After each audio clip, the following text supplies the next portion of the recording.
नमस्कार, मैं अंकुश नारंग, नेता विपक्ष आम आदमी पार्टी। आज स्टैंडिंग कमेटी की एक बैठक थी जो कि पहली बैठक थी और मुझे लगता है कि 2.5 वर्ष के बाद ये पहली बैठक हुई है जो स्टैंडिंग कमेटी की बैठक हुई है। ये बैठक अपने में ही काफ़ी महत्वपूर्ण थी क्योंकि 2.5 वर्ष से जितने भी रेवेन्यू रिलेटेड मैटर्स हों वो अभी तक उठाए नहीं गए थे एमसीडी में। 5 करोड़ से ऊपर के जितने मुद्दे थे वो सारे इस कमेटी के अंदर आने थे। लेकिन सबसे अचंभे की बात यह थी कि आज से पहले सारी स्टैंडिंग कमेटी मीटिंग्स के अंदर मीडिया को बुलाया जाता था, मीडिया इनवाइटेड होता था, मीडिया अक्सर विपक्ष के पीछे ही बैठा हुआ नजर आता था, जो कि मैंने तस्वीरें भी देखी और मैं आपको तस्वीर भी दिखा देता हूं कि उन तस्वीरों के अंदर की मीडिया पीछे बैठा होता था और मीडिया सत्य दर्शाता है। मुझे लगता है कि लोकतंत्र का बहुत बड़ा स्तंभ है ये मीडिया। आप पत्रकारों के माध्यम से दिल्ली की जनता को, बल्कि देश की जनता को ये पूरा क्लियर मैसेज जाता है कि स्टैंडिंग कमेटी के अंदर क्या हो रहा है। तो आज मीडिया को इन्होंने रोक दिया, जो कि मुझे लगता है कि ये लोकतंत्र की हत्या है। और हाल फिलहाल में कोई हत्या दिवस भी मना रहे थे, आपातकालीन हत्या दिवस मना रहे थे, क्या मना रहे थे। तो मुझे लगता है कि ये तो रोजाना खुद हत्या करते हैं। लेकिन जब मैं अंदर गया, जब मुझे मीडिया कर्मियों ने बताया कि हमें अंदर नहीं जाने दिया जा रहा, तो जब मैं अंदर गया और जैसे ही पहले तो सत्या शर्मा जी आधा घंटा लेट आए। अक्सर वो चीखने वाले लोग जो ये कहा करते थे कि मेयर आधा घंटा लेट आता है, वो खुद आधा घंटा लेट आए। तो मैंने कहा जी आप आधा घंटा लेट आएंगे तो उनका जवाब सुनिए कि एक स्टैंडिंग कमेटी चेयरमैन जवाब कैसा देता है। मतलब मुझे लगता है कि ये सारे लोग असंवैधानिक भाषा का प्रयोग करते हैं। इन्होंने कहा आप लोगों ने आदत डाल दी हमारी, तो ऐसे अब पार्टी विद अ डिफरेंस कहने वाली पार्टी कह रही है कि आप लोगों ने हमारी आदत डाल दी ऐसे। फिर मैंने खड़े होकर कहा, हमारे सारे साथियों ने, जो विपक्ष के साथी हैं, हम 7 लोग हैं वहां पे, हम सारे 7 के 7 लोगों ने खड़े होकर कहा कि मीडिया को इनवाइट जाना चाहिए था और मीडिया भी यहां पर होना चाहिए। हमने खूब शोर किया कि मीडिया यहां पर होना चाहिए, मीडिया यहां पर होना चाहिए, क्योंकि मैंने एक लाइन भी बोली, मैंने कहा यहां पर मीडिया जो होता सत्य दिखाता और बाहर जाके हमें लगता है कि आप सिर्फ मीडिया के अंदर सत्या शर्मा दिखाना चाहती हो।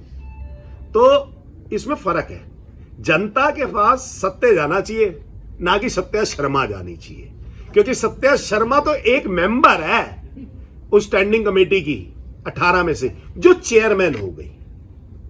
बाकी 17 मेंबर ने भी अपनी बात वहां पर रखनी है और वो जनता से रिलेटेड बात है। और जनता से रिलेटेड बात या फिर कर्मचारियों से रिलेटेड बात कौन करता है वहां पे, और उस बात को कौन पहुंचाता है पूरी जनता तक, वो पहुंचाती है मीडिया। तो मैंने साफ साफ सवाल पूछा, मैंने कहा जी एक सवाल का जवाब दे दो कि आपने यहां पर मीडिया को आने से प्रतिबद्ध क्यों किया है। उनका जवाब था हमारी मर्जी। ये लोग सत्ता के नशे में इतना डूब गए हैं कि इन लोगों को यह भी नहीं पता कि लोकतंत्र की हत्या करते हैं। मुझे शर्म आती है कि अगर चेयरमैन सत्या शर्मा जैसे व्यक्ति अगर ये कहे, जो अपने आप को अनुभवी कहते हैं, वो कहते हैं हमारी मर्जी। अगर इनकी मर्जी के हिसाब से एमसीडी चलती है तभी तो एमसीडी का आज ये हाल है। 15 साल इन्होंने अपनी मर्जी के हिसाब से चलाया और आज एमसीडी के ऊपर जंग लगा दिया। ना कर्मचारी खुश है, ना क्षेत्रवासी खुश है, ना दिल्ली वासी खुश है। तो साफ साफ मैंने कहा कि अगली मीटिंग से आप ये बताओ कि अभी आप मीडिया को बुला दो अंदर। बोले जी आज तो बुलाया नहीं, अगली मीटिंग में देखेंगे। मैं कहा जी आज नहीं बुलाया तो अभी बुला लो, रुकी है मीटिंग, मीडिया वाले सारे बाहर है, आप बुलाओ उनको अंदर। तो बोली कि अगली मीटिंग से देखेंगे। मतलब कहने का मतलब है जो परंपरा चली आ रही है कि मीडिया अंदर होता है, वो परंपरा तोड़ दी। मीडिया सत्य पहुंचाता है, लेकिन मुझे लगता है सत्या शर्मा सिर्फ पहुंचना चाहती है लोगों तक। तो ये तो कहीं ना कहीं लोकतंत्र की हत्या कर रहे हैं। और लोकतंत्र में जो एक स्तंभ है मीडिया, हमारे पत्रकार, उनके अधिकारों का कहीं ना कहीं हनन किया है इन्होंने, जो कि बड़ा शर्मनाक था। दूसरी बात मैंने कहा कि एजेंडे में ऐसा क्या पास करना चाहते हो आप लोग जो मीडिया से छुपाना चाहते हो आप। फिर इनके पास कोई जवाब नहीं था। कहने का मतलब यह है कि बिल्कुल साफ साफ कि भाजपा अपनी जो मीडिया को उनको बुलाना चाहिए था, वो जिम्मेदारी कहीं ना कहीं निभा नहीं पाई। दूसरी बात, मुझे एक चीज और लगती है, मेयर और स्टैंडिंग कमेटी चेयरमैन में कोई ना कोई गैप है। मेरे सामने एक व्यक्ति को, मैं आपको नहीं बताऊंगा, एक ऑफिसर को मेयर का फोन आया कि आप अंदर 4-5 पत्रकार बुला लो, जब एक क्लेश चल रहा था पूरा। फिर कमिश्नर साहब का भी मानना था कि यहां पे पत्रकार हूं, लेकिन सत्या शर्मा और इनके स्टैंडिंग कमेटी मेंबर्स बेसिकली बिल्कुल नहीं चाहते थे कि वो हो। मैंने इनसे कहा, बार बार कहा कि सारा मीडिया अंदर होना चाहिए। मैंने म्युनिसिपल सेक्रेटरी से भी कहा कि मीडिया अंदर होना चाहिए, लेकिन इन्होंने उस चीज का पालन नहीं किया। दूसरी बात, ये एजेंडा मैं आपको बताना चाहूं, इतना एजेंडा, ऐसा वेग एजेंडा भेजा है इन्होंने। 102 आइटमें भेज दी इस एजेंडे के अंदर, 102 आइटमें। और मैं आपको एक बात बताऊं, इस 102 आइटमों के अंदर सेंट्रल जोन का जो एग्रीमेंट कॉन्ट्रैक्ट जो कंसेशनरी के साथ खत्म हो चुका है पिछले 2 वर्ष से, इस एजेंडे के अंदर है ही नहीं। मैंने हाल फिलहाल में हाउस में आवाज उठाई थी कि सेंट्रल जोन के अंदर टिपर नहीं है, सेंट्रल जोन में कूड़ा ही कूड़ा हो रहा है। मैंने तस्वीरें भी दिखाई थी, फिर पीसी भी करी थी, हमने इसके ऊपर आंदोलन भी किया, मेयर साहब को मेमोरेंडम भी दिया, लेकिन ये एजेंडा के अंदर नहीं है कंसेशनरी वाला। क्या हुआ जी, क्यों नहीं डाला कंसेशनरी? भूल गए जी कंसेशनरी डालना। मैंने उनको तस्वीरें दिखाई अपनी कि ये हाल है जी सेंट्रल जोन का। बड़े अचंभे की बात है कि उनको पता ही नहीं था कि सेंट्रल जोन का ये हाल है। कमिश्नर साहब को पता था, कमिश्नर साहब ने कहा कि हाँ 2 साल से कॉन्ट्रैक्ट नहीं हुआ, रिन्यू नहीं हुआ। आज जगह जगह पर कूड़ा बन चुका है सेंट्रल जोन में। आपको दिखा देता हूं, जगह जगह पर कूड़ा है क्या सेंट्रल जोन के अंदर। ये तस्वीरें हैं सेंट्रल जोन की, ये तस्वीरें हैं सेंट्रल जोन की, ये कूड़े की तस्वीर है, देखो ये कूड़े की तस्वीर है सेंट्रल जोन की, ये कूड़े की तस्वीर है, ये मैंने दिखाई। ये आपकी सफाई अभियान है, ये मेगा सफाई अभियान है आपका। मैंने उनको ये बताया कि आपने कंसेशनरी वाला पॉइंट ही नहीं डाला इसके अंदर। जहां पर 10 टिप्पर थे वहां पर 2 टिप्पर हो गए, जहां पर 15 टिप्पर थे वहां पर 3 टिप्पर हो गए। सफाई कर्मचारी गाद तो निकालता है, सिल्ट निकालता है, लेकिन वो सिल्ट उठाए कौन? लेकिन इनके पास कोई जवाब नहीं था। दूसरा पॉइंट उठाया A to Z कंपनी है वेस्ट जोन के अंदर। A to Z कंपनी से सारे के सारे लोग परेशान हैं। उनके पास ऐसे टिप्पर है कि जो चलते हैं और इतनी आवाज 4 सीटर की तरह करते हैं, 1 घंटे के अंदर बंद हो जाते हैं। इतनी पुरानी पुरानी गाड़ियां हैं, ये सबको पता है, सबको पता है। यहां पे एमसीडी के अंदर एक एक अधिकारी को पता है। मजे वाली बात है, जो A to Z की कंप्लेंट पे कंप्लेंट है और जो इनको ब्लैकमेल करता है, उस A to Z कंपनी को ये एक और कॉन्ट्रैक्ट यहां का दे रहे थे जो सिविक सेंटर का कॉन्ट्रैक्ट था। एक कंपनी जो आपको ब्लैकमेल करती है, जो परफॉर्म नहीं कर रही है, उसकी परफॉर्मेंस अच्छी नहीं है, दिल्ली के अंदर अच्छी नहीं है, पूरे हिंदुस्तान में परफॉर्मेंस अच्छी नहीं है, आप उसको कॉन्ट्रैक्ट दे रहे हो। ये कौन सा एजेंडा लेके आए हो आप? A to Z का कॉन्ट्रैक्ट खत्म करने के बजाय, वेस्ट जोन में जो इतना बुरा काम कर रहा है, वो कॉन्ट्रैक्ट खत्म करने के बजाय, आप वेस्ट जोन में आप पत्रकार हो, सेंट्रल जोन में चले जाओ, देखो जगह जगह कूड़ा हो रहा है कि नहीं हो रहा। आप वेस्ट जोन में चले जाओ, जगह जगह कूड़ा हो रहा है कि नहीं हो रहा। आप ही अक्सर दिखाते थे ना कि पंखा रोड पे ये हो रहा है, ये अक्सर कूड़ा यहाँ पे इतना इकट्ठा है, दिखाते थे। हमारे काउंसलर बेचारे बड़े परेशान होकर बोलते थे, हमेशा बोलते थे कि यहाँ पे कूड़ा ही कूड़ा है। Central zone, west zone, south zone और अब तो सिविल लाइन जोन, जहां से महापौर आते हैं। आपने महापौर के इलाके का वीडियो देखा है? मैं आपको वीडियो दिखाता हूँ, एक बहुत बेहतरीन वीडियो दिखाता हूँ। महापौर के खुद के जोन का ये वीडियो है, और इस वीडियो में देखो कि महापौर जहां पर बात करते हैं कूड़े के पहाड़ खत्म करने की, वहां पर ये कूड़े का पहाड़ एक और बनाने जा रहे हैं। मैं आपको दिखाता हूं वीडियो, ये देखो वीडियो, ये देखो, ये देखो, ये पीडब्ल्यूडी का कूड़ा है सारा का सारा। और अभी मैंने जेसीबी वाले को यहाँ से भगाया है, और जेसीबी वाले ने कहा ये पीडब्ल्यूडी की गाड़ी लग रही है, और मैं इसे अब यहाँ से भगा रहा हूँ। और मैं अपील करना चाहता हूँ आसपास के क्षेत्र वालों से, अभी ये जगह जो भी खाली दिख रही है ना, ये सारी भर जाएगी। ये देख सकते हैं कितने बड़े पैमाने में यहाँ पे मलबा दल चुका है, और ये पीडब्ल्यूडी की सीट बता रहे हैं। रेखा गुप्ता जी दिल्ली की मुख्यमंत्री है, ये नया चौथा कूड़े का पहाड़ बना रही है। मैं इसे भी भगा रहा हूँ, पर मैं देख लिया आपने, आपने देख लिया, आपके सामने है ये। अगर आपको लोकेशन चाहिए तो मजलिस पार्क के अंदर ये लोकेशन है, जो सिविल लाइन जोन के अंदर आता है। आप जाके एक और पहाड़ बनाने लगे वहां पे। मतलब हालात आपके सफाई के दिन प्रतिदिन चरमराते जा रहे हैं, लेकिन आपका कोई पॉइंट नहीं है इसके अंदर सैनिटेशन को लेके। एक एक इनके पार्षद ने, जो स्टैंडिंग कमेटी का मेंबर है, उसने इसी के बारे में बात बोली कि जी ड्रेन नहीं साफ हुई, जी नाले साफ नहीं हुए। मैं आपको एक उत्तर दिखाता हूं। इन्होंने जी शॉर्ट नोटिस लगाया, जो कि परंपरा नहीं है, मैं आपको बताऊं। सत्या शर्मा जी को पहले परंपरा चेक कर ले कि कैसे गए। इन्होंने शॉर्ट नोटिस लगाया, हाफ एन आवर डिस्कशन रखा। हाफ एन आवर डिस्कशन हमेशा हाउस में होता है, स्टैंडिंग कमेटी के अंदर नहीं होता। स्टैंडिंग कमेटी के अंदर एजेंडा पे डिस्कशन होती है, जो यहां नहीं हो रही। मजे वाली बात तो ये देखो, एक मैं आपको चौथा पॉइंट पढ़ के सुनाता हूं। क्या सभी नालों की सफाई कर दी गई है जिससे बरसात में उनके ऊपर बाधा उत्पन्न ना हो? हाँ, सभी क्षेत्रों में प्राप्त रिपोर्ट के अनुसार सभी नालों की लगभग सफाई पूरी कर दी गई है और सभी नालों की सफाई का कार्य पूरे वर्ष किया जाता है। ये देखो, आप चौथा पॉइंट है, ये दिल्ली नगर निगम की रिपोर्ट है जी। मैं आपसे ही पूछना चाह रहा हूं, सारे नालों की दिल्ली के अंदर सफाई हो गई? एमसीडी की सारी नालियां साफ कर दी इन्होंने, सारे नाले साफ कर दिए। देखो, ये आपके सामने रिपोर्ट है एमसीडी की। ये कैसी वेग रिपोर्ट दे रहे हैं ये आई है रिपोर्ट। साथ में हमने ये कहा कि आपकी जी 4 इंजन की सरकार है। 4 इंजन की सरकार अगर आपकी है तो ऑथराइज्ड कॉलोनियों को, अनऑथराइज्ड रेगुलराइज्ड कॉलोनियों को, अनऑथराइज्ड कॉलोनियों को, जे स्लम्स को, रीसेटलमेंट कॉलोनीज को, जे क्लस्टर्स को आपने कितना बजट दिया? आप तो अक्सर चीखा करते थे ना कि हम बजट नहीं देते। हमने तो 1,55,00,000 का प्राविधान किया था, पिछले बजट में किया था कि हर एक काउंसलर को मिलेगा। आपने फिर से 25 लाख रुपए दे दिया काउंसलर को। काउंसलर के पास सारे आते हैं। अब किसी को यह थोड़ी पता होता है कि एमसीडी की रोड है, पीडब्ल्यूडी की रोड है या फ्लड की रोड है। इन्होंने कितना फंड का प्रावधान किया? कोई प्रावधान नहीं किया। 4 इंजन की सरकार, पार्कों को कितना फंड आया? कोई फंड नहीं आया। मालिक कितने बढ़ा दिए? कोई नहीं बढ़ाए। तो कर क्या रहे हो आप?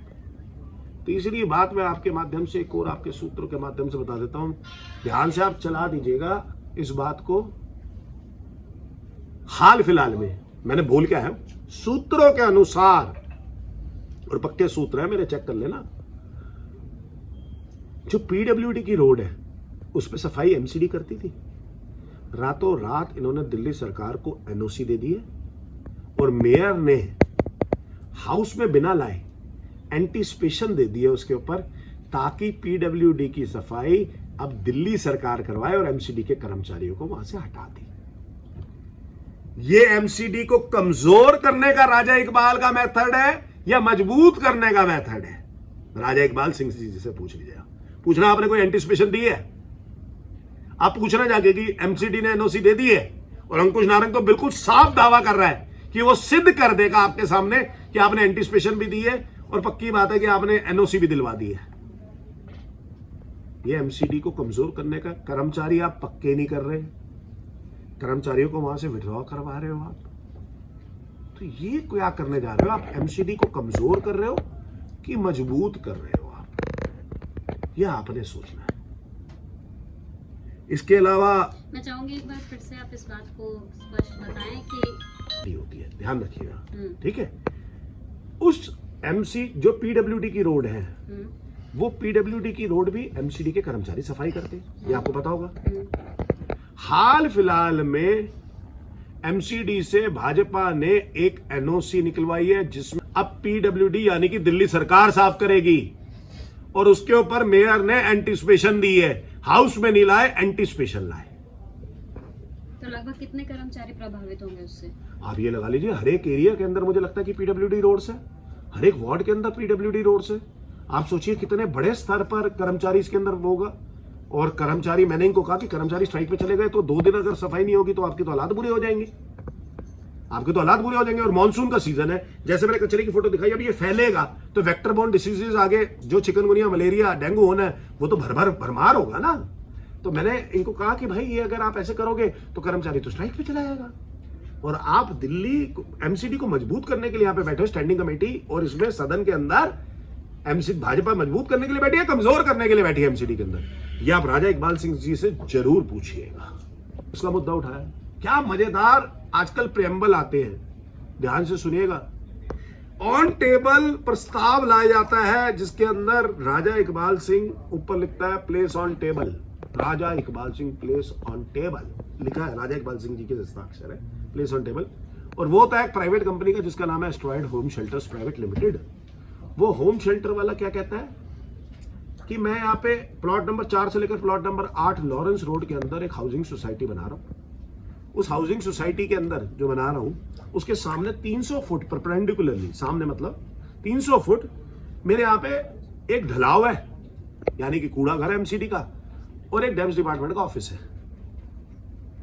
तो वो आप यहां से कूड़ा घर और ढलाव मैं यहां से शिफ्ट करा देता हूं दूसरी जगह पे, और उसकी बनाने की कॉस्ट मैं लगा दूंगा। प्राइवेट कंपनी यानी कि जिसका जो सरकारी कंपनी नहीं, गैर सरकारी कंपनी है जिसका सरकार से कोई लेना देना नहीं है, उसके ब्याह पे राजा इकबाल सिंह जी टेबल पे प्रस्ताव लगाते हैं कि इसके सामने से ढलाव हटा देना चाहिए और दूसरी जगह शिफ्ट कर देना चाहिए। मजे वाली बात देखिए, शिफ्ट कहाँ होनी है? शिफ्ट वही लॉरेंस रोड में होगी लेकिन दूसरी जगह शिफ्ट हो जाएगी। लेकिन प्राइवेट हाउसिंग सोसाइटी जो नया एक प्राइवेट बिल्डर बना रहा है उसको शिफ्ट करने में 60 से 70 लाख रुपए का खर्चा आएगा, और उसकी जो प्रॉपर्टी की वैल्यू बढ़ जाएगी वो 150 से 200 करोड़ बढ़ जाएगी। तो इनका क्या इंटरेस्ट है कि 150 से 200 करोड़। अब उसी के अंदर मजेदार बात बताता हूं, ये मेरी जबानी नहीं है। पॉइंट नंबर 6 उसी प्रस्ताव के अंदर, कमिश्नर साहब का प्रस्ताव है वो, पॉइंट नंबर 6 के अंदर उन्होंने क्या लिखा है कि इसका कोई प्रेसिडेंट नहीं है आज तक एमसीडी में, यानी कि आज तक हमने एमसीडी में ऐसा कभी नहीं किया। दूसरा क्या लिखते हैं वो लिखते हैं कि ये सिर्फ यहां से शिफ्ट करवा रहा है asteroid home shelter private limited, ताकि उसकी जो वैल्यू है प्रोजेक्ट की वो एनहांस हो सके, रियल एस्टेट वैल्यू उन्होंने लिखा कि एनहांस हो सके। और क्या लिखते हैं उसी 6ठे पॉइंट के अंदर कि अगर हम ऐसा करते हैं, अगर एमसीडी ये डिसीजन लेती है कि इसको रीलोकेट करने के लिए, तो आगे भी ऐसे केसेस आने लग जाएंगे। ये लिखने के बाद भी भाजपा इसको पास करवाती है। पास हो गया? एक प्राइवेट, हाँ पास हो गया, एक प्राइवेट कंपनी को 150 से 200 करोड़ का फायदा करवाने में भाजपा का, राजा इकबाल सिंह का क्या इंटरेस्ट है? क्या यह भ्रष्टाचार का साफ साफ संकेत नहीं है कि एक प्राइवेट कंपनी, ऐसे तो 10,000 प्राइवेट कंपनी, भैया रेजिडेंट जहां पे ढलाव से परेशान हो रहे हैं वहां तो तुमने शिफ्ट नहीं किया आज तक ढलाव, लेकिन एक प्राइवेट हाउसिंग सोसाइटी आती है asteroid home shelters private limited, तुम उसके कहने पे ढलाव शिफ्ट कर देते हो। ऐसा तो कभी भी इतिहास में नहीं हुआ एमसीडी के। आपको मैं पूरा कागज दूंगा, पूरा कागज पढ़ो, आप लेके जाना, मैं बिना दस्तावेज के कोई बात नहीं करता, आप लेके जाना। आप राजा इकबाल सिंह जी से पूछो कि क्या उनका ऐसा पर्सनल इंटरेस्ट था, या भाजपा के इतने बड़े बड़े नेताओं का क्या पर्सनल इंटरेस्ट था कि वो 150 करोड़ 200 करोड़ की उसकी वैल्यू बढ़ाने के लिए उन्होंने ढलाव और उसकी शिफ्ट करने का परमिशन दे दी। ऐसा क्यों? अब ये सारे मुद्दे हमने उठाए वहां पे। अंकुश जी, ये सुना, इसके अलावा हमने ड्रेन्स के बारे में बात करी, जल भराव हो रहा है, गली गली में जल भराव हो रहा है। पीडब्ल्यूडी की रोड की सड़क पे बात कर लेते हैं, लेकिन राजा इकबाल सिंह अपना एमसीडी की रोड्स को देखता नहीं, ड्रेन साफ होती ही नहीं, नाले साफ होते नहीं। आप दिखाते हो रिपोर्ट के अंदर हमने सारे के सारे नाले साफ कर दिए, लिखते हैं साथ में, देखो आप इनको फंसा ना सको, देखो लाइन देखो कितनी प्रॉपर यूज करते हैं। देखो ये समझते हैं कि हम बेवकूफ है, इन्होंने लिखा लगभग सफाई पूरी हो चुकी है, लगभग। जैसे आप कहोगे ये वाला तो हुआ नहीं नाला, कहेंगे हमने भी तो कहा था लगभग हो चुकी है, एक नाला छूट गया।